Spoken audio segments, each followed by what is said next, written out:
Hello my friends and welcome. Let's go for the front lines update. We have the very good news for the Ukrainian army. Our defense forces continue to push Russians back in Novaya region. Before, Russia was able to capture some of the land in this area, but the new trend shows that Russia is running away. So it was just 5 days ago, and you see the active movement of Ukrainian army. For today, we moved quite a lot. The Russian propaganda and military bloggers continue to say that Russia is taking the ground in that area, but it's not true.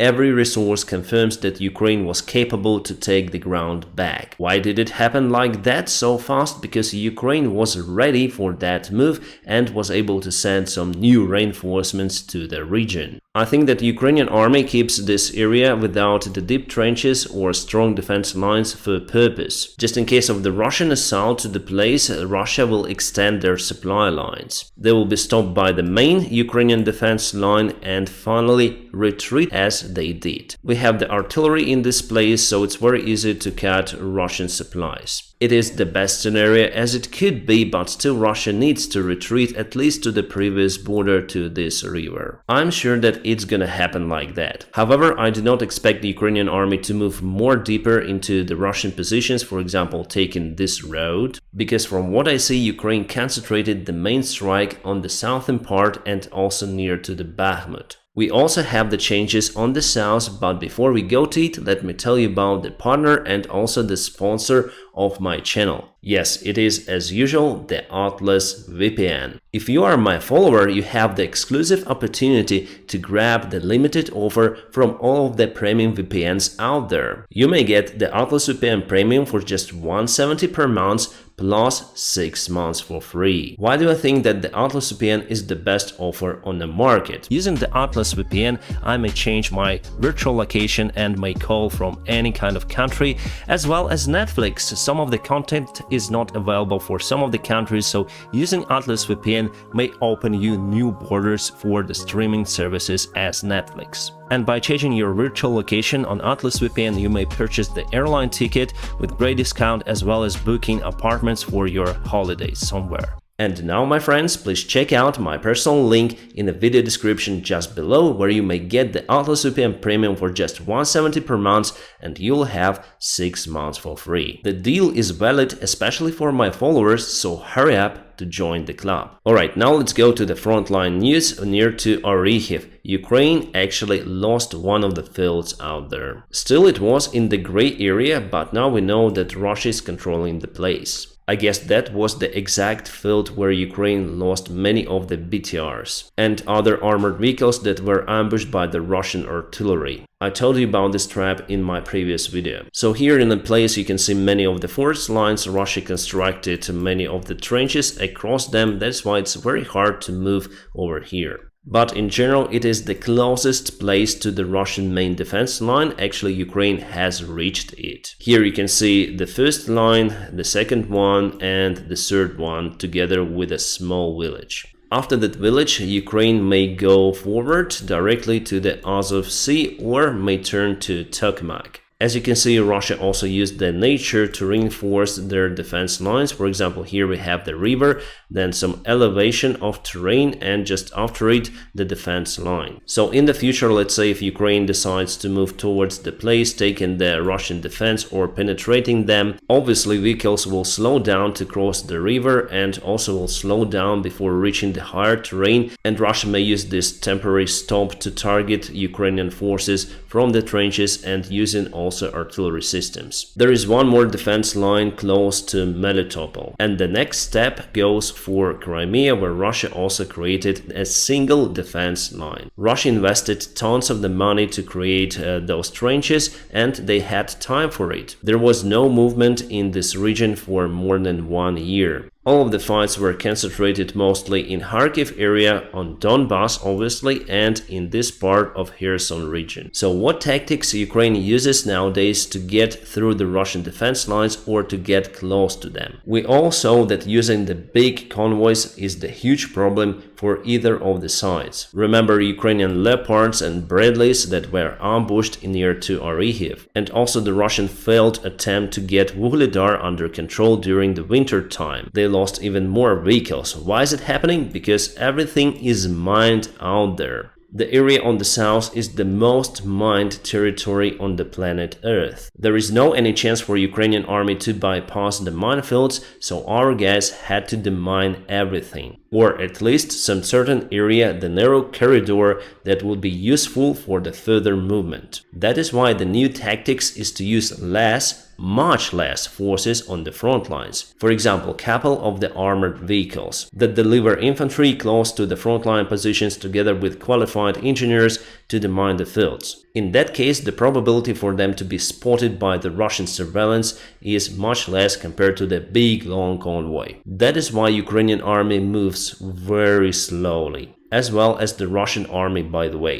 However, if Ukraine penetrates those lines, we are free to go to Azov Sea, as I say to you, because this area is not mined. Maybe just in some positions of the road and near to the villages, that's it. I recall the Deutsche Welle report about the Ukrainian soldiers on the training in Germany. Our soldiers were asking how to deal with the minefields. Germans say just overtake them or bypass them. Our guys responded that it is not possible.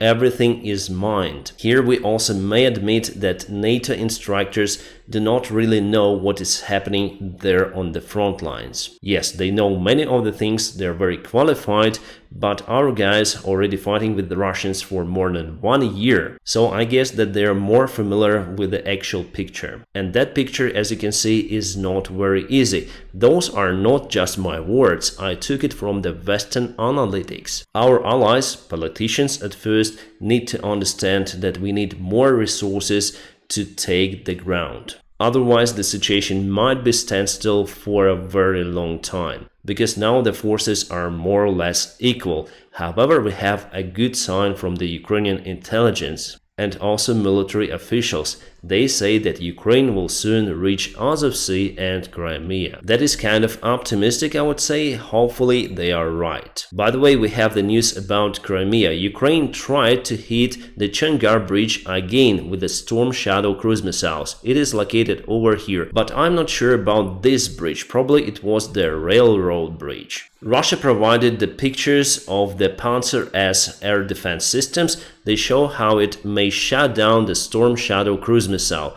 So they launched something, there's definitely the object, and rocket just hit the target and it explodes mid-air. So Russians say that they've shut down 15 of the Storm Shadow cruise missiles today, showing just a single video where you don't know whether there is the Storm Shadow or not. This evening, the Ukrainian officials confirmed that there was attack on the Russian positions at the border with Crimea. It could be successful because I checked the traffic and there was the huge traffic jam over here. Also, this tiny piece of land was attacked. We call it Arbatskaya Strelka. I don't know how it's in English. Some say that Russia also may use this piece of land to supply their goods, but actually at some point there is no any road. However, they closed this territory for the civilians. The interesting video from the FPV drone. This is the Russian car out there, and you can see a Russian soldier is filming something. We know that it's the Russian vehicle because there is the Z or Z on the side. So what happened after? Well, probably this vehicle needs some repairs as well as this phone. The British intelligence says that the fighting in Ukraine intensifies. Ukraine took more ground,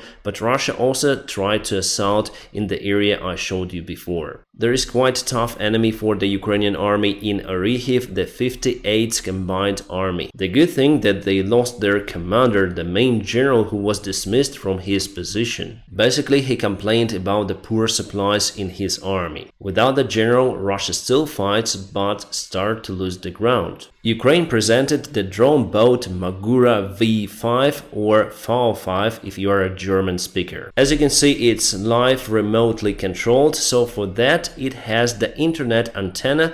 Probably Starlink is used. It is capable to cover more than 800 kilometers by sea. Those drones were already spotted in many of the areas, and now it is the new generation of that boat. It looks like that it was the boat that targeted the Kerch Bridge recently. As military experts say, the single boat is enough to drown any kind of the Russian ship. However, I think that there is the problem with that antenna if it's the Starlink. It could be the satellite antenna as well. If it is Starlink, we are unable to use those boats in Crimea. We have already used them, so I guess it's not the Starlink. Why is it like that? Because Elon Musk refused to give access for Ukrainian army for the Starlink system in Crimea, even though Ukrainian officials asked for that many times. Well, even before, Elon didn't want to give the full access for Ukrainian army to use the Starlink. In some certain areas of Donbass, it seems like that question was resolved. Also, Elon complained that they have to waste lots of the funds to support the program for Ukrainian army. That is why he asked Pentagon to pay for that. Finally, Pentagon agreed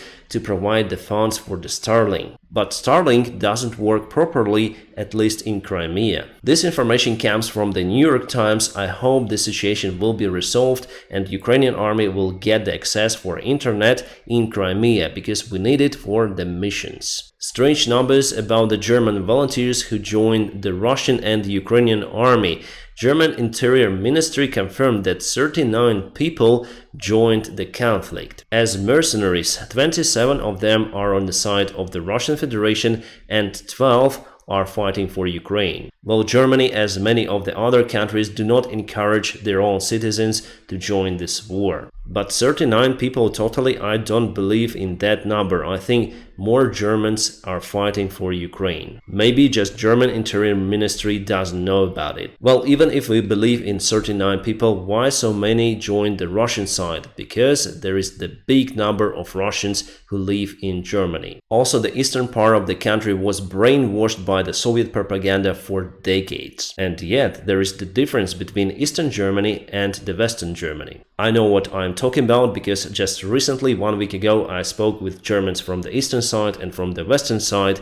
They all agreed that there is the difference still. Hopefully, it will be leveled soon. The biggest number of mercenaries and volunteers is coming from Poland and Belarus. Alright, the new problem with Wagner appeared. It seems like they moved some of the forces near to Suwalki Gap. It is basically the border between Lithuania and Poland that creates the corridor that may lead to Kaliningrad, the Russian territory, which is landlocked and out of reach from Russia by the ground transport without crossing the other countries. So Wagner sent not thousands but hundreds of the soldiers close to the border of Lithuania and Poland, particularly in that place. Polish officials say that the Wagner forces may pretend to be illegal immigrants crossing the border between Belarus and Poland or Belarus and Lithuania. After that, they may perform some illegal acts on the territory of the NATO countries. Wagners know that they have no chances advancing towards Kiev because it's well-protected territory from the north.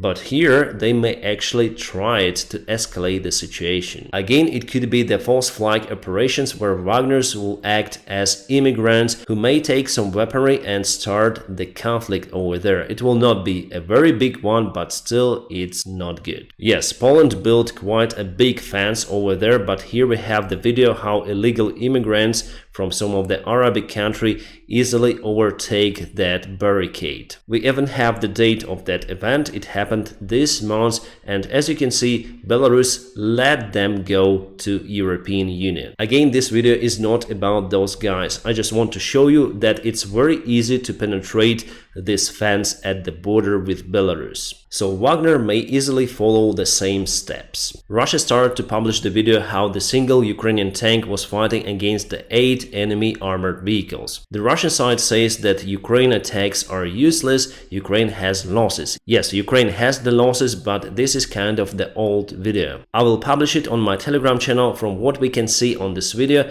the Ukrainian side had losses because of the mines mostly. Russia is not using artillery at this particular place. It's near to Oriheva, by the way, and Ukraine already took this ground. So why this video was published just right now is to show the failure, let's say, of Ukrainian army, increasing morale of the Russian soldiers and decreasing it for Ukrainians. So everything that we have from the Russian side we should cross-check. It's very rare that they publish the truthful information. Well, the battle is truthful for sure, but the comments are not.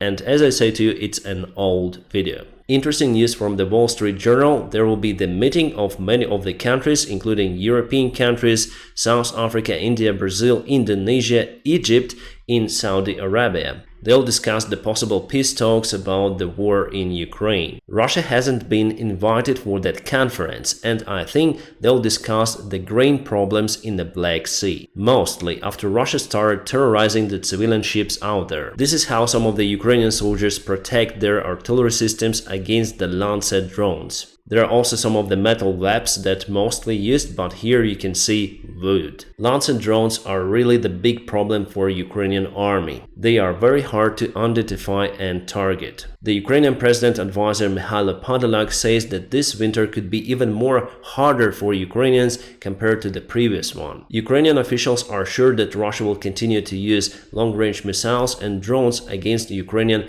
energy infrastructure. So he asks everyone to stay as autonomous as possible to prepare for the future blackouts right now. I shared this video on my Telegram channel, so this is the commander of one of the Russian battalions. And here he holds the drunk Russian soldier from Chuvashia. And here you go with one more drunk Russian soldier. They are very close to the front line, so what this commander says that those drunk soldiers will not leave for a long time. It could be some sort of the punishment in this particular case, but we know that Russian soldiers drink vodka a lot. Even Prigozhin told about this problem in the Russian Federation army. The video ends at the very interesting moment. This commander could be the slap champion after all. There were also some of the armed soldiers behind, so I guess that those drunk soldiers were punished. Was it the highest penalty? No one knows. My friends, I'm gonna keep you updated on situation in Ukraine. Don't forget to press the like to this video, and also please check out my personal link